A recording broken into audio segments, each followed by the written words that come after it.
10,000 টাকা পর্যন্ত কৃষি ঋণ সুদসহ মওকুফ করার সিদ্ধান্ত নিয়েছে সরকার। সকালে প্রধানমন্ত্রী তারেক রহমানের সভাপতিত্বে নতুন মন্ত্রিসভার প্রথম আনুষ্ঠানিক বৈঠকে এই সিদ্ধান্ত হয়। এতে 12 লক্ষ দরিদ্র কৃষক উপকৃত হবে।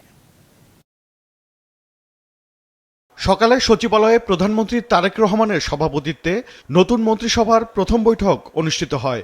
সভায় শস্য, ফসল, মৎস্য ও পশুপালন খাতে 10,000 টাকা পর্যন্ত কৃষি ঋণ সুদসহ মওকুফের সিদ্ধান্ত হয়। এতে 12 লক্ষ দরিদ্র কৃষক উপকৃত হবে।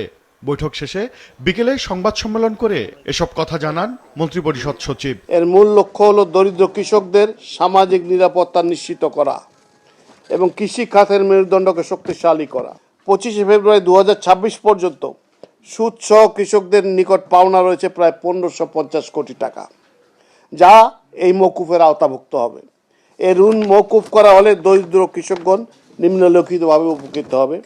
এর আগে আসন্ন ঈদ উল ফিতরে নৌপথে যাত্রা নির্বিঘ্ন করতে সংশ্লিষ্ট কর্মকর্তাদের সাথে বৈঠক করেন নৌ, রেল, সেতু ও সড়ক পরিবহন মন্ত্রী শেখ রবিউল আলম। বৈঠক শেষে মন্ত্রী বলেন, নৌপথে ঈদযাত্রা নির্বিঘ্ন করতে যাবতীয় ব্যবস্থা নেওয়া হয়েছে।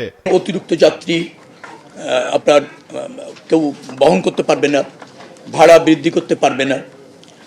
এই ঢাকার 0 পয়েন্ট থেকে শুরু করে সদরঘাট পর্যন্ত প্রায় 1.5-2 ঘন্টা লেগে যায় যাত্রীদের পার হতে।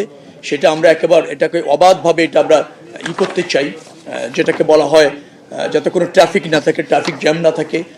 বিকালে স্বরাষ্ট্রমন্ত্রী সালাউদ্দিন আহমদ জানান, শীঘ্রই পুলিশে লোকবল বাড়ানো হচ্ছে।